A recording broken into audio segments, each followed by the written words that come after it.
Obrigado a presença de vocês todos, todas. Vamos lá, Carlos. Você pôs esse microfone aí que é melhor. Peraí. Alô? Peraí. Me veio uma frase agora.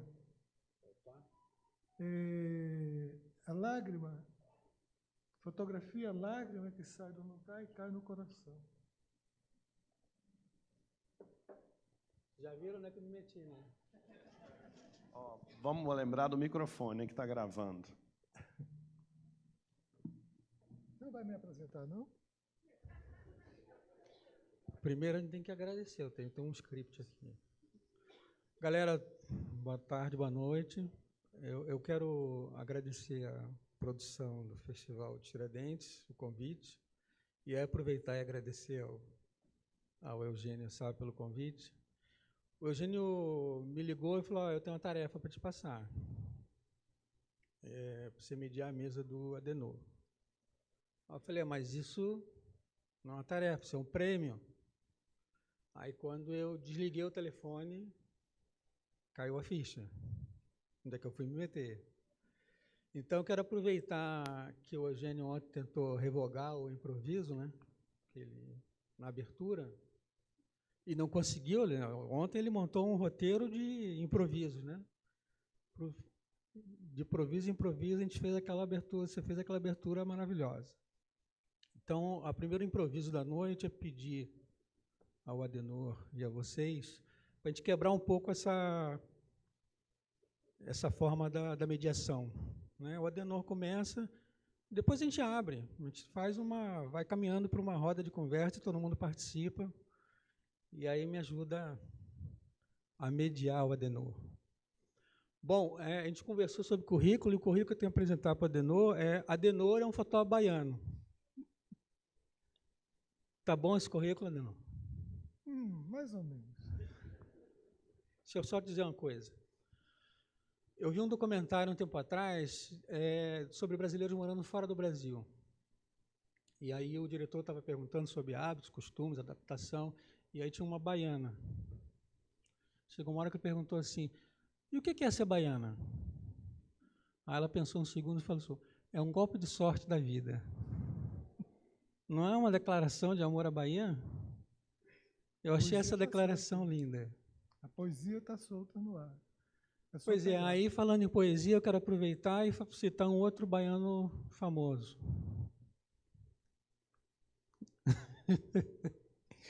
Aquele que diz que a Bahia já me deu régua e compasso, quem sabe de mim sou eu. Então, Adenor, os lugares por onde você andou, você também teve a Bahia como régua e compasso?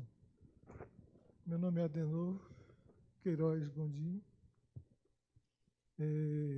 Nasci em 25 de junho de 1950. Faça a conta. Não, deixa eles fazerem. É uma roda de conversa. Desde os 9 anos que eu me envolvi com fotografia, meu pai era fotógrafo, e passou pela porta da minha casa mais de 100 caminhões, pau de arara, carregado de candangos, que passava, tirava a carteira profissional e seguia para Brasília para trabalhar na construção da cidade.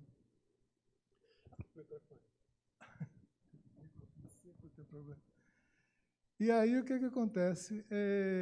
A fotografia entrou na nossa casa através desses 3x4, que durante mais de 10 anos eu trabalhei 3x4 e aprendi a lidar com a alma, porque na fotografia 3x4 é onde revela você, ou 3x4 ou do documento, um pouco maior.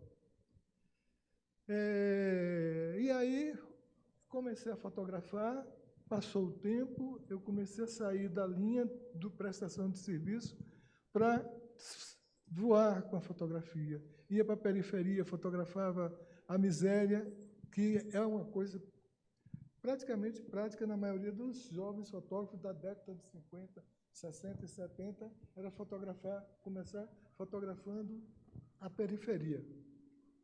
Mas aí, depois, eu comecei a pensar na possibilidade de um trabalho e achava que a fotografia ela poderia ser solidária, né? E aí aconteceu,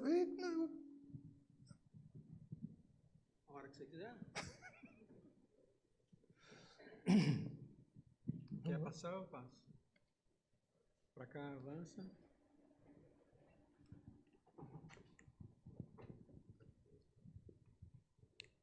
Esse é aquele momento de toda palestra que... É assim que ele colocar lá, é para a direita, passa para a esquerda. Pronto, Sim. tá bom? Mas mostra a primeira imagem para ele. Sim, Ah, vai colocar. Ok. Pede assim, Guilherme, por favor.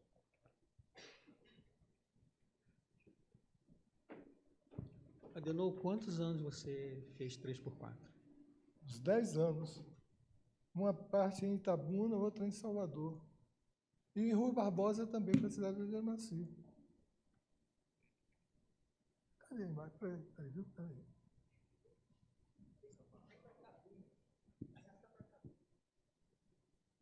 Ah, tem que pedir para a cabine? Ah, a gente queria começar as imagens. Ah, não, ele disse que tinha que pedir na cabine. Aqui, ó. Aponta para lá ou para cima. Lá para a Ó. cabine. Vai lá. Agora esse microfone suspende ele um pouco. Né? Sim. Opa! Aponta para lá. Aponta para a luzinha verde lá. Ó. Bom, dá para ver, né, que esse é o carimbo do poto de meu pai. Bom, tem uma coisa interessante, que minha família era uma família batista, religião batista, crente. E aí o que é que acontece? Vizinho a nós tinha um caminhoneiro que todo ano preparava o caminhão e levava os romeiros de Rio Barbosa para a Romaria do Bom Jesus, em Bom Jesus da Lapa. Do outro lado, eu tinha interesse em ir acompanhar isso com 7, 8, 10 anos, nessa faixa. Não era permitido porque era o católico. Depois eu me interessei em ver a possibilidade de ir um dia assistir um ritual de candomblé na cidade de Rui Barbosa, onde eu nasci. Também não podia porque era batista. E o tempo passou. 40 anos depois, eu me bato na porta da igreja da Lapa, da Gruta, muito afim de fazer um trabalho, vendo ali a possibilidade de desenvolver um ensaio fotográfico. Paralelo a isso, acontece em Cachoeira, me convida para fazer um cartaz para a Irmandade da Boa Morte.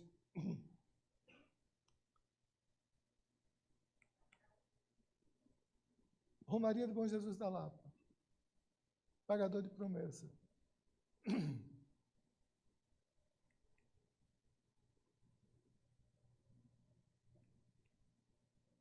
Aí vem Boa Morte. Ele me convida para fazer um cartaz dessa foto.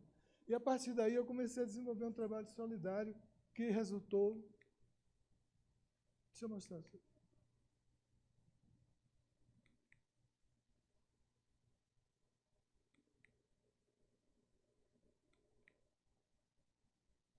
Eu assumi o compromisso de tentar resolver essa questão. Articulei meio mundo e conversei com o escritor Jorge Amado, que parte da obra dele foi em cima desse universo afrodescendente, a possibilidade dele, junto ao governador, conseguir a reforma do Casarão. Foi um trabalho de uns 3 anos que resultou nisso. Hoje, Boa Morte tem uma casa decente. Antes era uma ruína, hoje é uma casa decente, onde abriga os rituais. Aí, da parte do... Quem conhece Cachoeira, é a parte do Largo da Ajuda, que é o outro lado é o fundo da igreja, isso aí. Aí.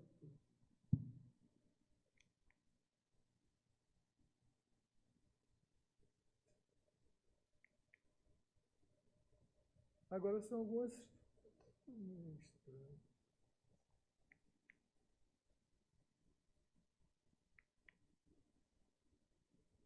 Um crime inafiançável em Salvador. Essas barracas de festa de largo, sempre na parte... Olha a composição delas. Simplesmente, por decreto, deixou de existir. Todo ano, no dia 9 de dezembro, tinha a festa de Nossa Senhora da Conceição, e era a primeira festa de largo que saía da Conceição, ia para o Rio Vermelho, ia para o Itapuã e coisa e tal. E cada barraca representava, o cara criava um santo ou uma cena de novela, ou qualquer coisa. Você tinha uma coleção todo ano, tipo assim, de 40 barracas no dezembro, com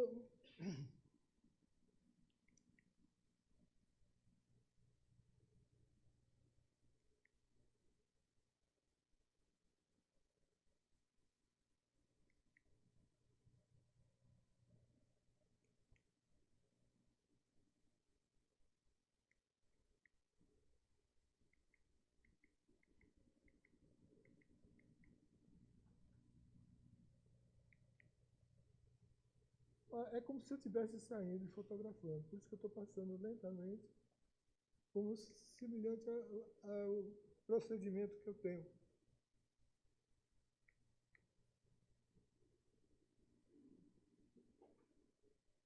Isso aí é uma manifestação que tem em Santa Brígida, não é? Todo ano eles fazem uma caminhada em homenagem a Pedro Batista, que era um homem que tinha o chamado de conselheiro de Santa Brígida, né?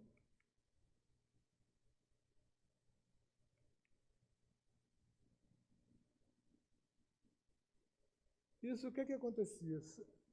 Em Santa Brígida, de manhã, saía um caminhão, ônibus, levaram gente para ir para uma determinada área. Nessa área era celebrada uma missa e, a partir daí, eles saíam em procissão pela estrada até chegar no Santa Brígida, onde eles prestavam no cemitério uma homenagem ao Pedro Batista. Aí é outra situação, em Juazeiro da Bahia, alimentadores de alma, que saem na Semana Santa, são cordões.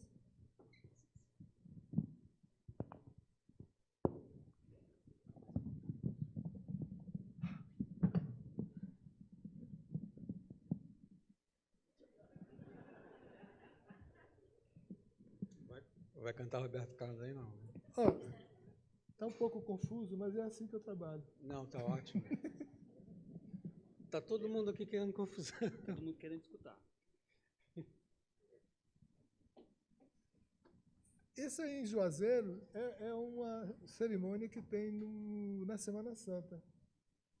Sai de cada ponto da cidade um cordão. O cordão é essas pessoas, e no caso de Juazeiro, eles vedam o olhar. Eles não facilitam a identificação, né? Então sai de 3 pontos diferentes, um cordão semelhante a esse daí, e eles vão passeando pela cidade e parando no lugar onde houve um assassinato, onde houve um problema de morte, de atropelo. E aí vai até, roda a cidade toda, quando é meia-noite, eles estão no cemitério para celebrar.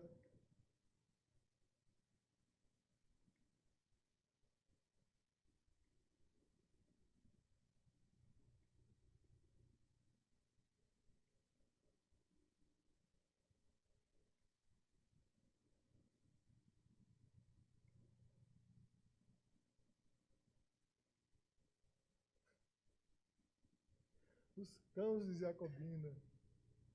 Não pode chamar de cães, não. Cães é cachorro, ele é cãos. Eles fazem questão de dizer isso. É um grupo de carnaval, de micareta, que tem em Jacobina, sai perturbando a cidade, balando todo mundo, entendeu? Eu acho, eu me lava todo fotografando eles.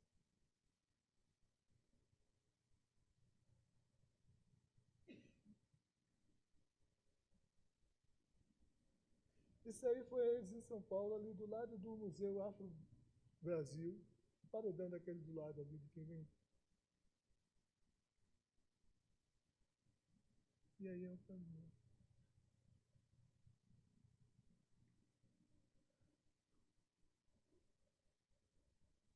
Está faltando coisa.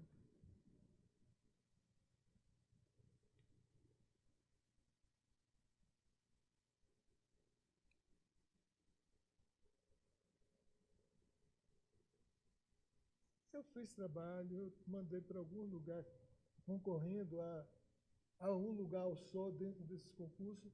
Como eu não conseguia nenhum, eu resolvi estabelecer um medalhão para mim. O medalhão seria o quê?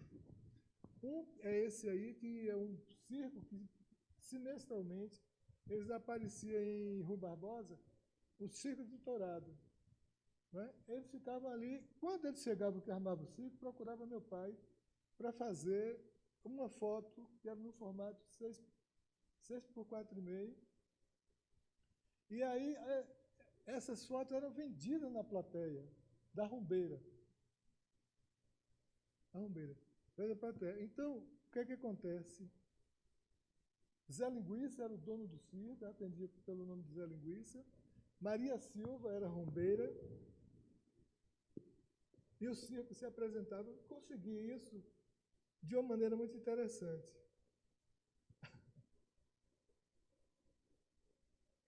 Eu vou passar depois a gente volta a ele.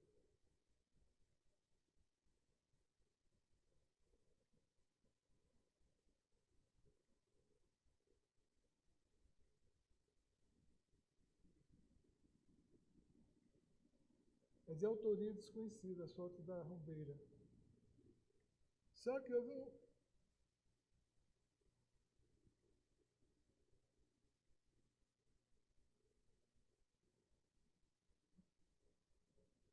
Eu tinha estabelecido assim como medalha, como prêmio para mim, seria uma foto dessas que meu pai fez da Rumbeira. E a outra seria uma foto de uma carteira profissional com fotos feitas pelo meu pai. E, normalmente, o caminho era São Paulo ou Brasília, os candangos. Eu vou para a Feira de Santana, depois a internet facilita as coisas para a gente. Eu tentei ver se localizava qualquer coisa relativa ao circo. Circo Itaberaba, Zé Linguiça, Maria Silva e, como é o nome do... Jatobinha. Jatobinha era o palhaço. Eles devem ficar, né?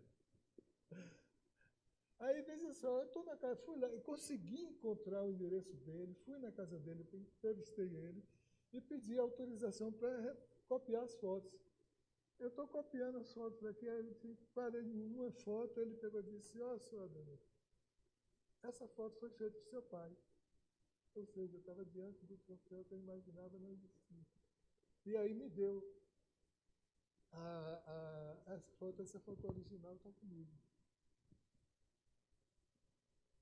Agora, a hora das pessoas engolir mais um pouco. Sim, toma uma água. Porque o Adenor acabou de contar para a gente a fórmula pessoal dele ser premiado, né?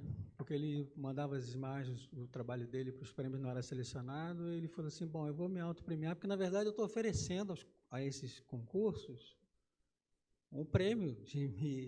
Essa conversa a gente teve antes. Como ele não era selecionado, eu falei, então eu vou buscar na minha história, no meu trabalho, na história do meu pai, esse medalhão, essa medalha, né, para me premiar, né? E ele encontrou essa foto.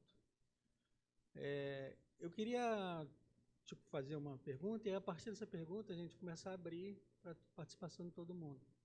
Você começa, de novo, no universo do 3x4. Ali tem uma estética e tem também você perpassa toda a história religiosa, social.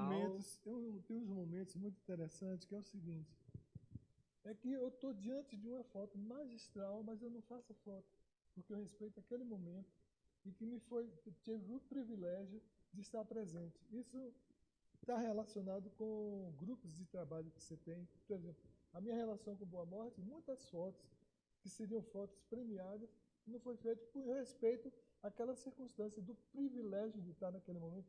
Eu vou relatar uma, não tem a foto não, mas eu relato. Eu estou trocando um filme na entrada de uma capelinha, entra uma irmã, cumprimenta a outra. Quando cumprimentou, era um lençol branco, bonito, uma coisa linda. Botei o filme, chamei Dona Dalva, você pode fazer isso? Fez. Quando ela veio que cobriu, aí jogaram o lençol por cima, o santo das duas baixaram. E aí tem uma coisa importante. Primeiro, eu tive o privilégio daquele momento e eu não tinha o direito de fotografar. E a gente precisa entender que em determinadas situações a gente não pode ser, a não ser um repórter fotográfico que tem a obrigação de levar para o jornal. Mas o que funciona dentro desse contexto é uma coisa fundamental para o fotógrafo, a mímica, o falar com o dedo, falar com o olho, falar com a boca, falar com o corpo em determinadas circunstâncias. Entendeu? Isso, várias vezes eu tive a oportunidade, eu digo, não, isso aí não é eu estou fazendo uma evasão. Agora, eu já tirei gente dentro de tem determinados rituais que é um circo. No meio tem a pipoca que é colocada numa peneira. E aí o que acontece? O sujeito vem, fotógrafo, vem se arrastando pelo chão. Então, da gente pegar 3, 4 homens, ela já está para fora. Quer dizer, quem trabalha com grupos tem que entender que em determinadas circunstâncias você tem que estar parado, só faz o que é possível, porque senão você interfere. Como aconteceu uma vez mesmo no presente de Iemanjá. Ó, estou falando, viu? Agora melhorou. Iemanjá, aí o que acontece? Essas pessoas humildes, às vezes, olham você como um doutor e faz concessões. E eu acho que a pessoa deveria ter o senso de se ele não estabelecer um limite, estabeleça você. No ritual de um presente de Iemanjá no Rio Paraguaçu, chega um cidadão, uma pessoa que fazia parte do ritual, saiu para dar lugar a uma pessoa que, se eu tivesse com uma coisa diferente, eu dava uns tapas na cara do sujeito, porque toda foto que eu ia fazer, aquela figura. Não é pela interferência dele visual, é porque ali que tinha que estar era um Iagô. É um Iaô que fazia parte do ritual com o tambor. Então, eu acho que uma coisa que preocupa muito nessa nova geração de fotógrafos é saber que tem um limite. Hã? Eu queria produzir a produção do festival que a gente pudesse já disponibilizar o microfone para a nossa roda. De novo, fala mais para a gente sobre o seu dilema religioso de documentar o candomblé e, ao mesmo tempo, ter como origem religiosa. Viver na Bahia, viver o sagrado e o... Né? E aí,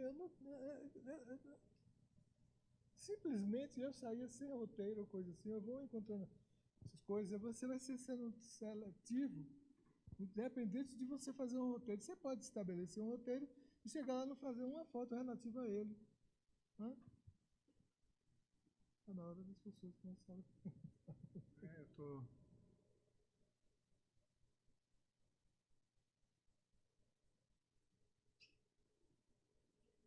Alô, produção. A gente queria já abrir o microfone para a plateia. Quem é o primeiro candidato ou candidata?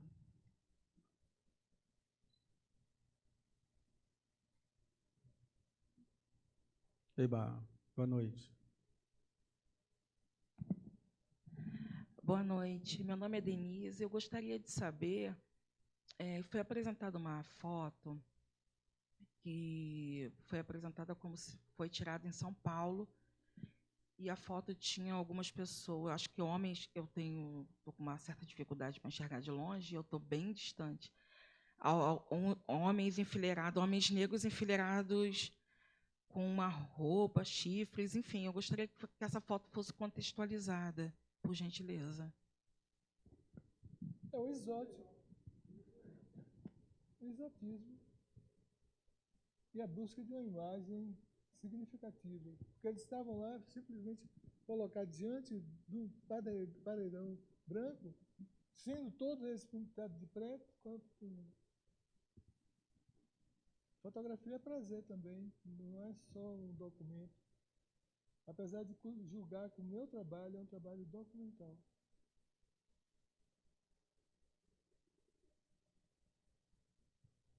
Alguém na sequência?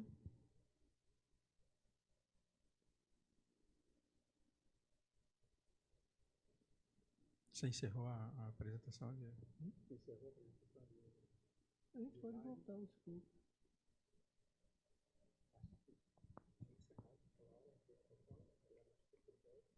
É a foto que ele está falando.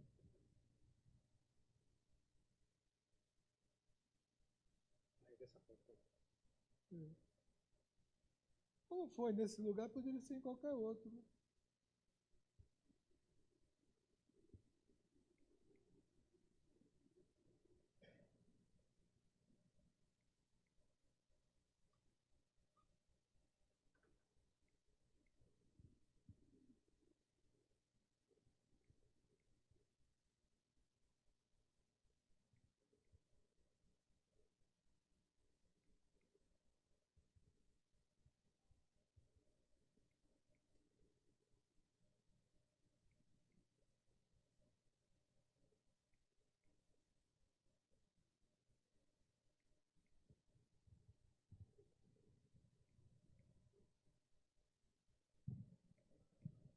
Boa noite. Boa noite, Adenor. Eu queria saber de você se você teve alguma referência fotográfica, algum fotógrafo que você, enquanto você começou a fotografar, te inspirou, te provocou, alguma coisa assim. O que te ajudou em criar essa sua estética, esse modo de fotografar, esse teu olhar? Eu não tenho um fotógrafo de referência. Não tenho. Simplesmente eu vou para a rua. Vou para a rua. E na rua é onde as coisas se definem. E tem um segundo momento que é em casa. Qual é que ficou mais próximo? Se tenho que fazer alguma interferência para chegar na imagem que eu desejava, mas a princípio não. Mesmo fotografando na Bahia, há uma diferença, vamos dizer assim, de estética, sendo que eu considero um puta fotógrafo, o Pierre Roger. Mas meu trabalho, em termos de linguagem, não se relaciona com o dele. Não é melhor nem pior, não, apenas não se relaciona.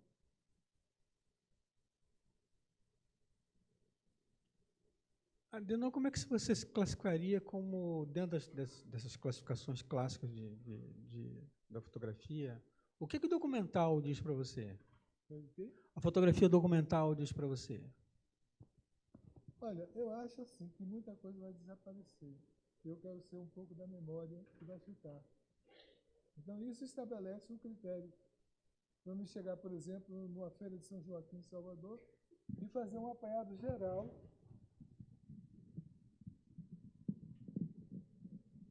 Ali, eu estou atuando como, por exemplo, todos os artesanatos que tem nas feiras livres vão desaparecer. Não é? Fotografar aquilo ali seria uma coisa de documento. O meu trabalho é um trabalho documental que muitas vezes foge um pouco dessa linha.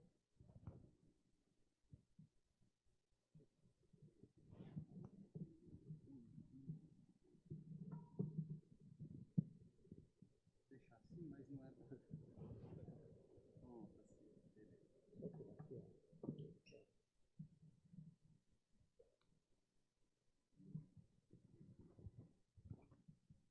Mais alguém? Ele ali, ó.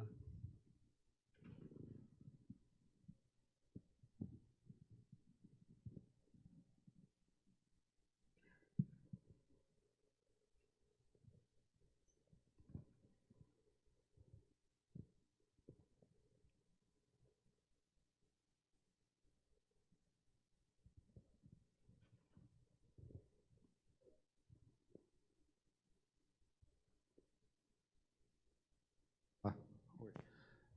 Por exemplo, nessa imagem, o senhor conversou com as pessoas? Como é que o senhor consegue estar tão próximo de uma cena? Tem uma preparação? Não. Como é que funciona? Eles estavam de passagem e eu fiz a foto. Aí eu tenho que me movimentar na frente dele, do lado, corro para trás, vou do lado de lá, volto do lado de cá, buscando um ângulo melhor para fazer a foto. Esse é o caminho de toda foto, o resultado de toda foto. É que na outra tinha uma coisa disso. Mas é isso, é a busca. Às vezes a gente imagina, olha, eu estou numa circunstância que vai acontecer uma foto, eu não sei qual é a foto. Entendeu? No outro roteiro tinha. É porque nós conversamos a partir de uma projeção e ele deu uma reduzida. Nós conversamos a partir de uma projeção e ele deu uma reduzida e agora tem imagem que ele está sentindo falta. Mas vamos lá. Mas isso aí não é no meio da rua. Como eu fotografei isso aí, eu buscava exatamente a linguagem que estabelecesse um critério dentro do contexto. Né? Você vê que não tem sobra, está fechado. Agora, tem hora que tem que ter corte, porque a parte principal é visível e a outra não. Como tem um corte ali naquela parte importante, na correria de várias pessoas fotografando ao mesmo tempo e eles andando numa determinada velocidade, se você não vai interferir em cena, acontecem coisas, cortes que você não gostaria de fazer.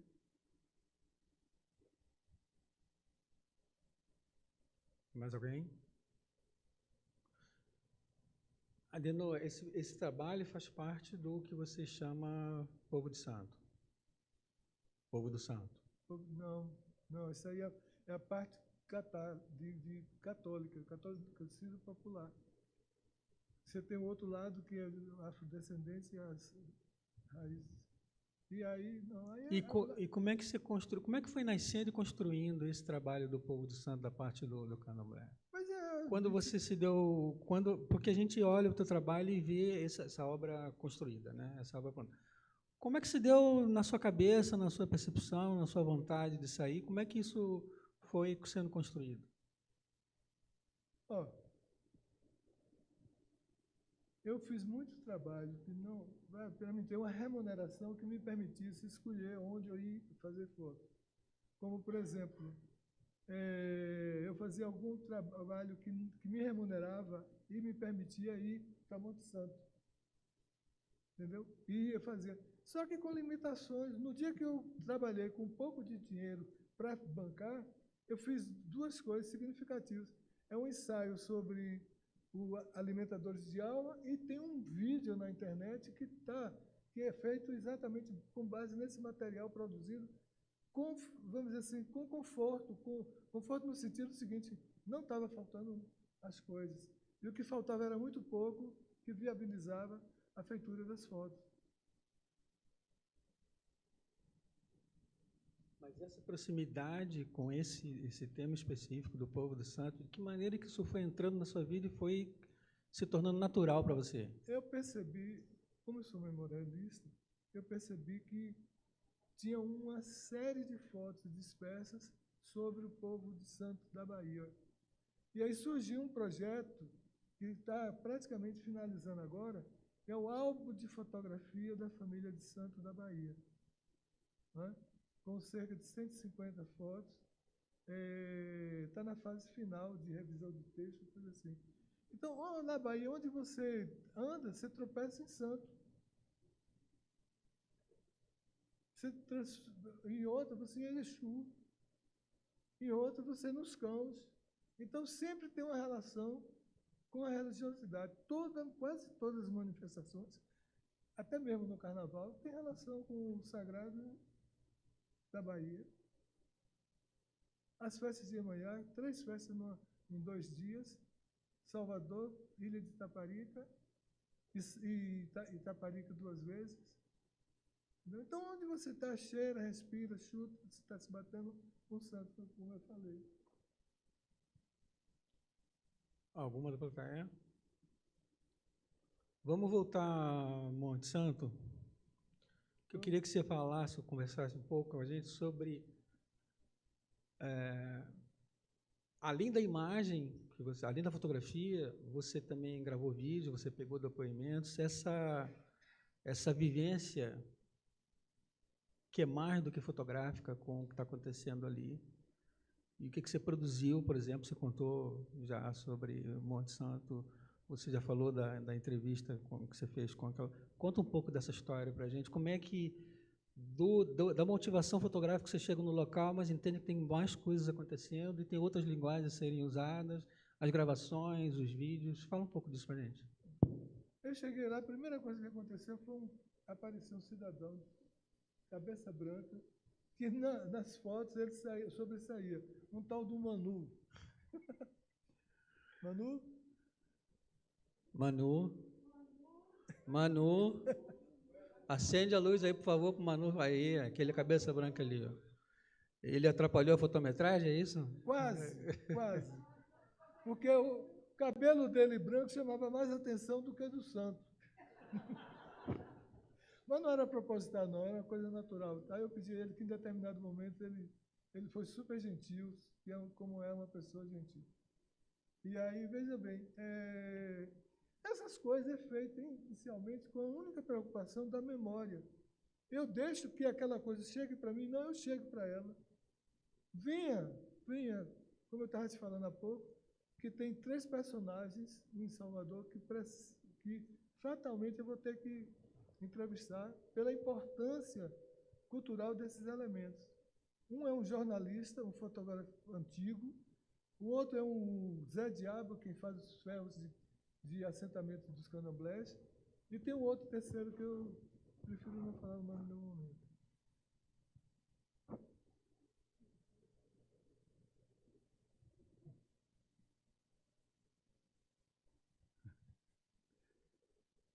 Nesse momento você não vai falar mesmo.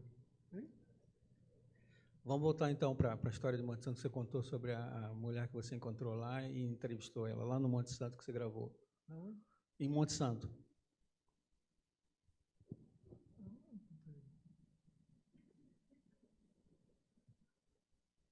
Na subida no Monte Santo, que você gravou a mulher lá na cidade, ali perto dos alimentadores de alma, em que você fez um vídeo com ela e que ela te contou uma série de situações lá da região, do que acontece lá, e que você tem essa memória gravada em vídeo e em tape. Mas essa memória não está em mim nesse momento.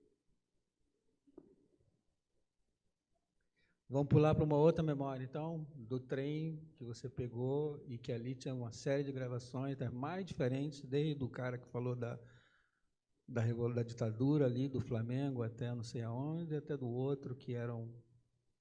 Conta um pouco para a gente. Eu estou tentando mostrar para vocês a funcionalidade da preocupação estética do Adenor, né?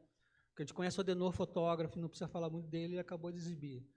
Mas em conversa que a gente teve, ele foi mostrando um universo de preocupações dele, em que ele foi buscando outras formas de montar essa memória, montar esse acervo, né? Desde gravações antigas em tape, em fita cassete, até vídeos, né? Então, o Adenor está dizendo para a gente que ele tem um acervo simplesmente maravilhoso sobre cultura popular, né? Religiosidade, etc., mas que vão muito além de todo esse imaginário que a gente já conhece a partir da obra do Adenor. Aí eu estou puxando aqui, porque ele já me contou algumas histórias que eu queria que ele repetisse. A do trem é o seguinte, eu tinha entrado na faculdade, fiz biologia, e no segundo ano eu resolvi fazer uma viagem que os trens saíam de Rui Barbosa para São Paulo, trem de ferro, da leste brasileira. E aí, ainda na faixa de 1972, ainda circulava o trem da leste até Belo Horizonte. E eu resolvi fazer essa viagem, enfim, uma viagem deslumbrante, porque, por exemplo, chegou um personagem alto, negro, forte, tal, super gentil, super evangélico, coisa e tal. E chegou um outro cara que era paulista, que foi para Camaçari e estava voltando para São Paulo morrendo de fome.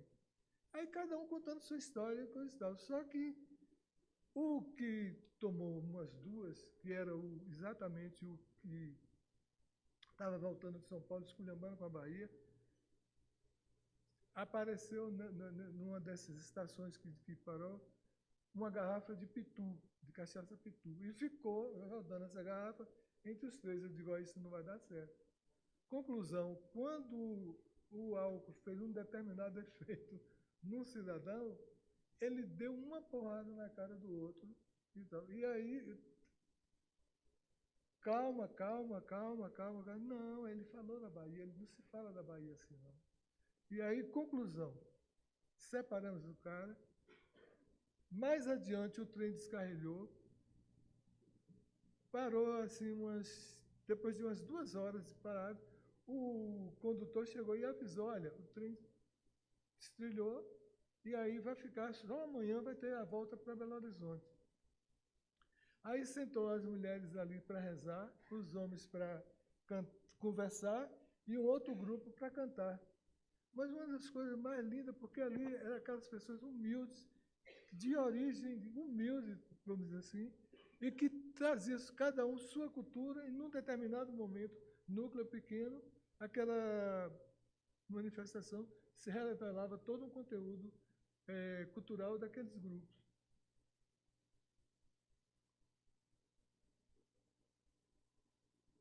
Alguém aí conhece o meu trabalho? Alguém quer falar sobre o meu trabalho ou a sua visão? Ele está querendo a participação da plateia, galera.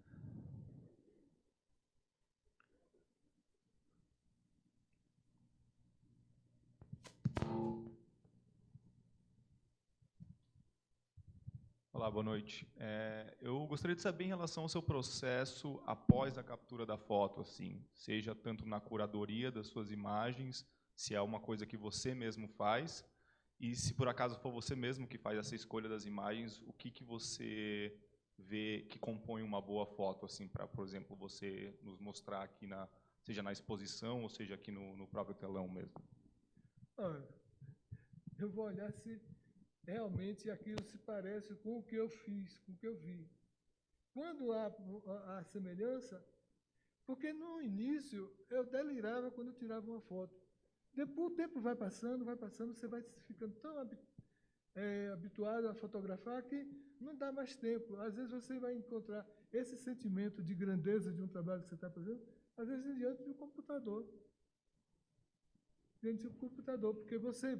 Por exemplo, eu fiz interferência em algumas fotos que eu tenho, porque a foto natural, extremamente, não revelava a importância que eu tinha, que eu queria dar àquela imagem. Aí eu faço uma interferência de tons, de cor, amplio, diminuo a cor, até chegar onde eu acho que aquela imagem deveria ser.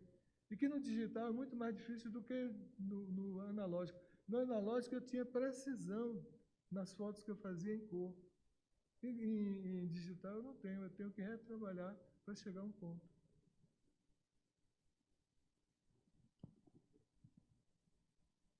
Mais alguém? Microfone. É o Manu.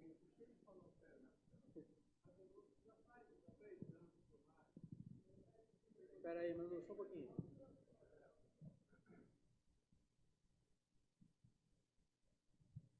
Adenor, já faz uns 3 anos ou mais que você se dedica intensamente a revisitar e editar o teu arquivo, não é? Eu te pergunto, não é? Qual é essa relação que você tem, o que te traz hoje o fato de você revisitar e rever esse material extenso que você produziu ao longo dos anos?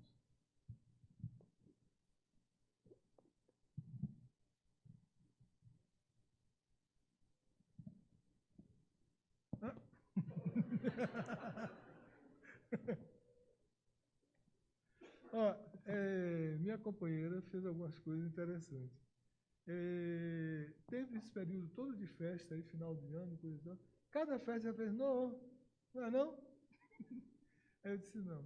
Aí eu fazia como se fosse uma saída, similar àquela, eu ia olhar aquele material que eu tinha feito daquele 8 de dezembro ou 2 de fevereiro, coisa assim. Eu revisitava o material e não ia lá na festa atual.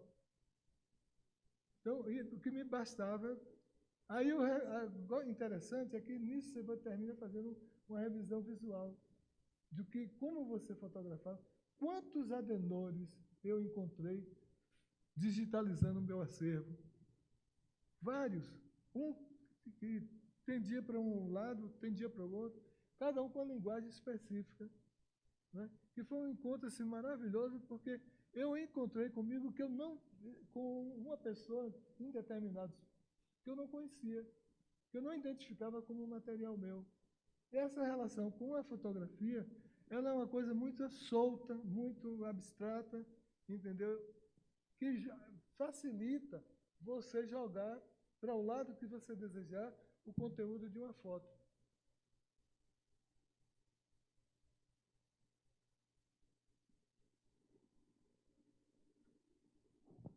De novo, vamos aproveitar, pegar carona nessa questão. Vamos dividir com a plateia a angústia que você falou do escaneamento para mim. Topa? Passei 3 anos. Primeiro, fiquei com medo de morrer. Estava morrendo gente à vontade com o vírus. E aí, o que acontece? Eu e minha companheira fizemos. E a preocupação era em digitalizar todo o acervo. Segundo, a qualquer momento, que se a gente partisse, estava ali em condições de ser identificado. Né? Agora, é uma tortura. Quando é agora, a gente abandonou um pouco, uns 2 meses, para retomar depois da volta de Tiradentes. Continuar o digital. A parte digital dos arquivos, a gente não trabalhou isso, não. Só trabalhou os analógicos. Os cromos e os preto e branco. O Adenor contou que ele tinha uma média de 100 imagens digitalizadas por dia, que estava nessa preocupação no momento da pandemia, a gente não sabia o que acontecer, e aquela... Porque essa é a angústia de todos os fotógrafos, né? De todos nós. A gente vai criando um acervo, vai criando um acervo, vai criando um acervo, vai criando um acervo, e aí chega um determinado momento... Organiza, e aí dá nisso. E aí vem diversas coisas, uma delas a pandemia. E essa angústia, eu acho que todo mundo foi revisitar seu acervo, né? Durante a pandemia. Mas, além disso, você se dá conta de que você tem que, de alguma forma, essa preservação passa, de alguma forma, pela digitalização, pelo menos para facilitar depois a difusão, né? E aí, essa angústia que ele colocou de fazer no afã de conseguir, sem saber se ia conseguir chegar ao final do E onde arquivo. colocar esse arquivo?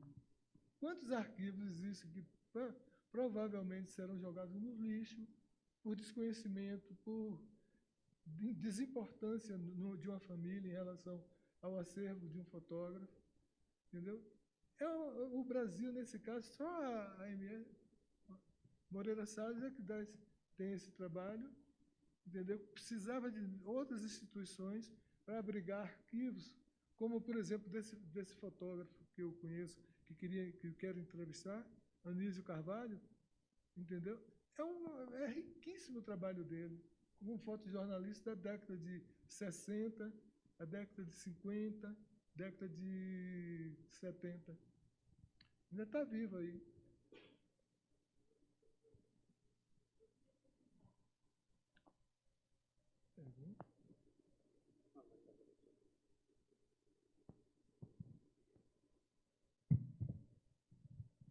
Oi, Adenor. Seu trabalho é sempre tão maravilhoso da gente ter contato, ver e ouvir você, é sensacional. E agora há pouco que a gente estava ali fora, eu, você e o Carlos, que você me deu aqueles cartões postais maravilhosos, e a gente estava conversando, a sua companheira junto, né? E ela até fez um comentário, enquanto eu estava com as crianças, para a Adenor poder cair no mundo, né? E o que eu te pergunto, a minha pergunta vai assim, a sua trajetória da escolha que você fez para a sua fotografia, o que você ia documentar, os ensaios que você ia fazer, né, para os lugares que você ia, os temas. Agora que você está digitalizando, você está respeitando essa cronologia e esse histórico de como você foi, os temas, ou você está fazendo uma digitalização com outros ganchos, assim, você está conseguindo separar várias fotografias com uma linguagem X, um tema, ou você está indo por blocos? Como que você está realizando essa tua digitalização? Você está colocando os metadados, você está separando cronológico? Como você está fazendo? Da mesma forma que eu fotografei, eu estou digitalizando. Eu fotografei hoje um filme... Fala perto do microfone, porque o pessoal lá fora não ouve. Da mesma forma... Tá ouvindo? Sim. Da mesma forma que eu saio para fotografar, eu vou fazer a digitalização. Na mesma sequência. Agora, existe a ideia de separar, por exemplo, Romaria, que é um arquivo significativo, esses que a gente projetou aí, fazer a sequência de cada grupo desses aí, já com uma edição de exclusão. Entendeu? Ou seja, eu faço como eu fotografo, e segundo, pretendo fazer um conjunto de imagens de cada tema desse pré-estabelecido. Certo. Muito obrigada, viu? Prazerzão estar aqui. Rapaz, ali, ó.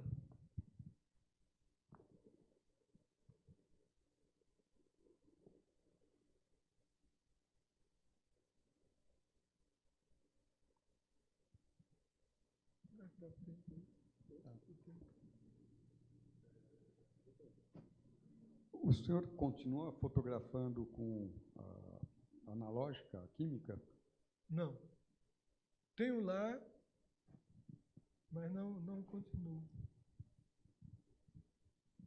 E estou começando a deixar, quer dizer, o volume que eu fazia de fotografia hoje está reduzido a 10%.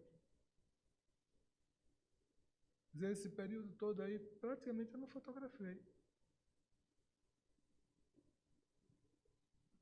Adenor, desses muitos Adenores que você, que eu acho que vai muito em cima da história dele, desses muitos Adenores que você descobriu aí na revisão do seu arquivo, tem algum com que você converse mais? Tem algum que você tenha um papo maior? Eles não me ouvem, não.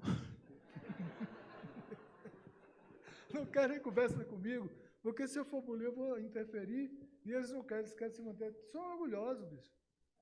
São orgulhosos. Ó, estou me animando. Eu quero aproveitar a oportunidade para dizer que tudo isso, e essa confusão na minha cabeça com 1000 coisas ao mesmo tempo, sem clareza, mas eu tenho uma companheira que está aqui presente, da qual eu faço uma declaração de amor, e sem ela nada existiria. Eu não teria memória, não teria absolutamente nada. Estava perdido por aí. Mas eu estou encontrado aqui com vocês e queria aproveitar também a pedir para vocês uma palma para um elemento que é uma figura extremamente importante da fotografia brasileira, da arte brasileira, do universo afrodescendente, é Manuel Araújo.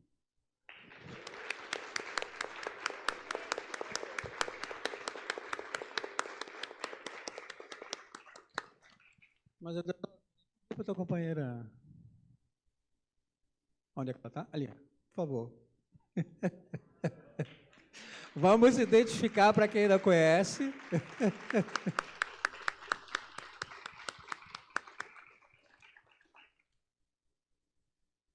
Tem uma pergunta lá em cima. Oi, Adenor, meu nome é Luca. No começo você falou que a fotografia é uma lágrima que sai de alguma coisa e cai no coração. Eu queria saber qual foi a última vez que você sentiu isso acontecendo, ou alguma vez muito marcante que você queira dividir com a gente. Repita aí. Sobre a lágrima que cai no coração. Qual foi a última vez que você teve esse sentimento?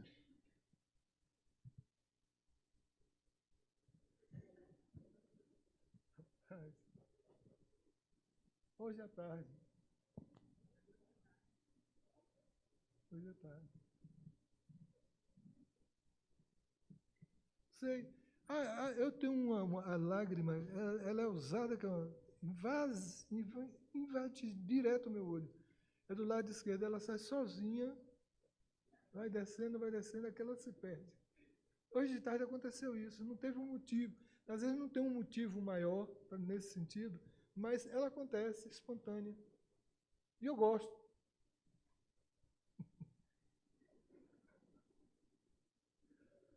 Pergunta, gente. Olha aí, ó, remexe aí. Ó. É que no início veio muita informação que... A gente fez um roteiro, depois aplicou outro, seguindo o esquema do improviso que o Eugênio tentou engodar a gente ontem, a gente fez a mesma coisa hoje. Inicialmente, eu gostaria de me dedicar a literaturas. Comprei uma Letéria 22, aquela maquinazinha pequena. Depois eu vi o seguinte, que para ser um escritor, você tem que ter uma biblioteca boa, você tem que ter uma vivência boa na rua e coisa e tal. E eu não estava muito afim de ler ou ficar... E aí abandonei e fui para a fotografia. Né? Fui para a fotografia e olha o desastre que aconteceu. Hoje eu estou aqui. Tem uma coisa assim meio interessante que eu gostaria de falar aqui para vocês. Há uns 40 anos atrás, eu subi no Monte Santo, numa quinta-feira, não tinha ninguém. Lá de cima, olhando aquela paisagem toda, eu fiquei olhando, e depois eu fiz, o que eu estou fazendo aqui? Hoje, eu estou repetindo, o que é que eu estou fazendo aqui?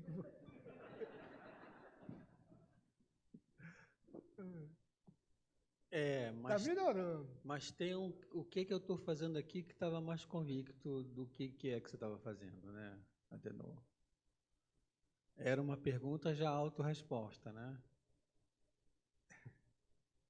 Como entendi qual é a minha... Não vou dizer a missão, é uma coisa careta, mas entendi qual é a minha. Então, o que eu estou fazendo aqui é um complemento de por onde eu andei, né? E várias vezes eu fiz essa pergunta e a resposta sempre vem minutos depois, horas depois, anos depois, século depois aparece. Hoje, por exemplo, é uma resposta a uma pergunta dessa feita no campo, no Santo. Não, no Monte Santo. No Monte Santo? Exatamente. Em cada imagem sua é uma resposta. Cada imagem sua é uma resposta. É uma resposta, sim. Não, no caso a resposta... Ah, não. Ah, agora eu estou... É que é tanta coisa. Repito. Cada imagem sua acaba sendo uma resposta para você mesmo, o que você está fazendo aqui. É exatamente isso, porque eu falei, né, que quando eu pergunto o que é que eu estou fazendo aqui, eu tenho uma resposta imediata, tenho com o tempo, ou então com o século. Entendeu? E aí é uma resposta a uma pergunta que foi feita claramente nesse sentido. Então, o que eu estou fazendo aqui é quase que uma pergunta com uma autorresposta. É uma convicção sobre o caminho os caminhos que você tomou. Exatamente. Por onde você andou. Exatamente. Carlos, posso falar? Claro. Quem é? Sou eu, Celso. Ah, o Celso. Eu não quero responder essa sua pergunta de o que eu estou fazendo aqui, mas pensando por onde você andou, eu posso concluir que você andou pela cultura popular na Bahia, em outras regiões, pela religiosidade do povo brasileiro, que é comum em todos os estados, todos os territórios, e vai deixar para a gente um acervo que deve ser preservado e pesquisado para a gente entender cada vez mais o que é ser brasileiro. Porque o que é ser brasileiro não é morar numa capital tecnológica, mas é estar no interior do país, tentando sobreviver, tentando manter a sua cultura e a sua religiosidade viva, porque a gente é todas as vezes bombardeado por uma cultura que não é nossa. Então, eu agradeço pelo seu acervo e pelas suas fotos. Muito obrigado.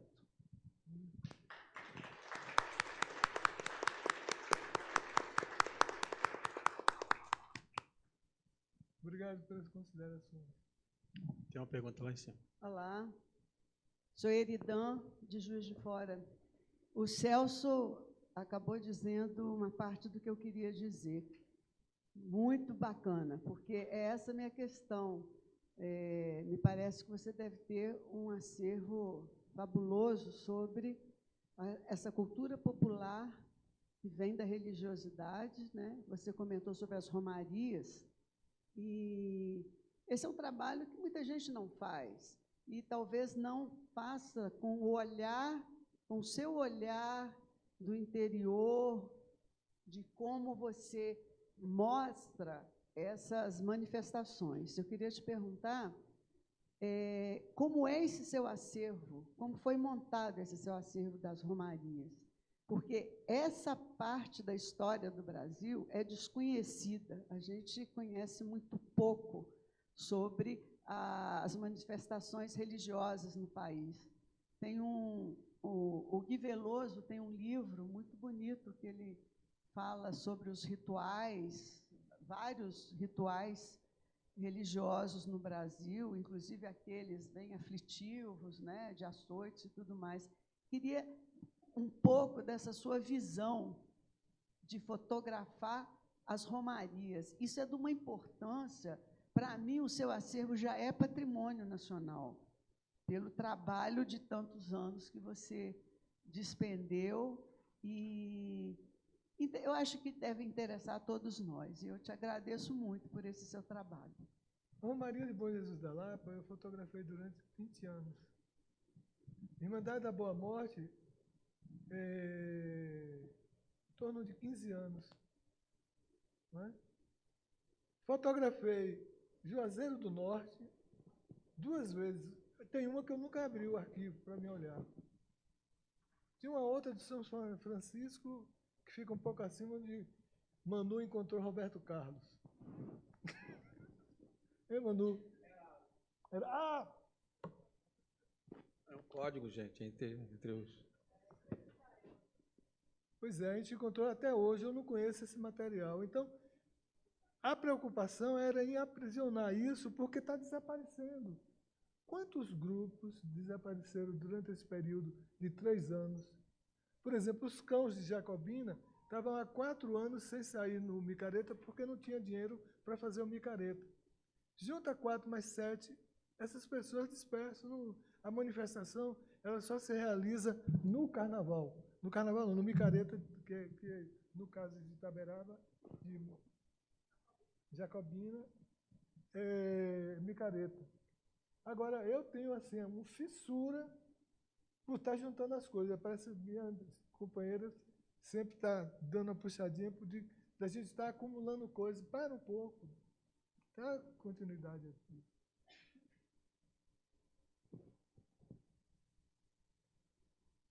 Mais alguma, galera? Está entrando naquela fase de daqui a pouco terminar.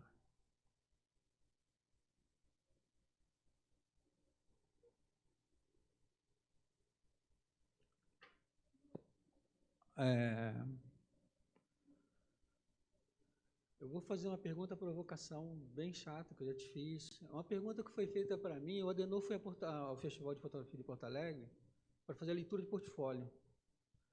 E aí ele fez lá, mostrou o portfólio dele para os curadores nacionais e internacionais. Depois que passou, durante o festival, por e-mail, quatro curadores internacionais me perguntaram por que o Adenor ainda não tinha um livro da obra dele. Estou te devolvendo a pergunta. A minha preocupação maior era em produzir, era em segurar, era em dizer assim, olha, eu quero ampliar, não era um sucesso, não era um livro, não era um concurso, não era estar colocando em evidência o trabalho para dizer eu sou estrela, não. A minha preocupação era em acumular, em ampliar. Ainda continua. Só que agora eu estou pegando esse excesso com minha companheira e estamos dando luz, dando caminhos. Entendeu?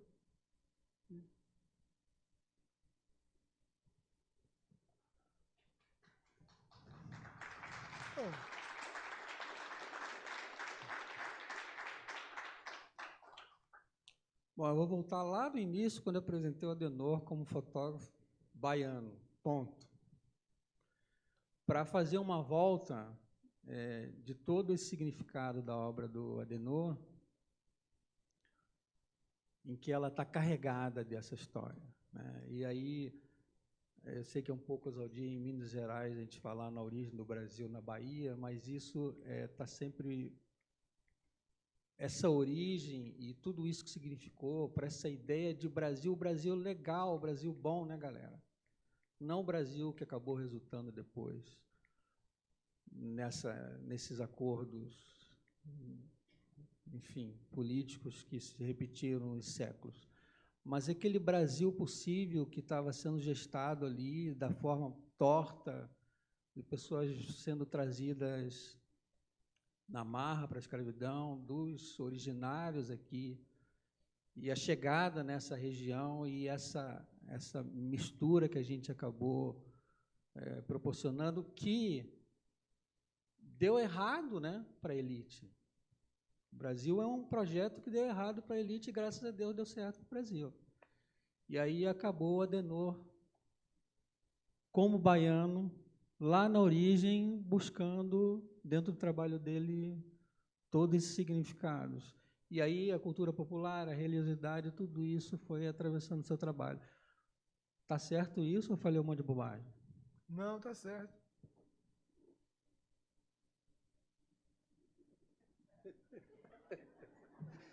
Então tá certo, galera.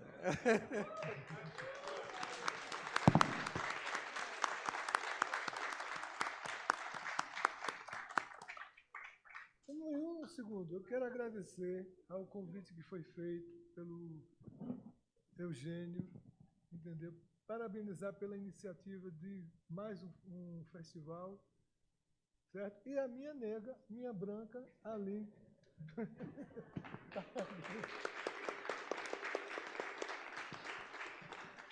Mas olha, adenorgondim@hotmail.com, à disposição para maiores esclarecimentos. Falou, grande. Galera, olha só, em nome de todo mundo aqui, eu estou pedindo a bênção, Adenor. Deus te abençoe, menino.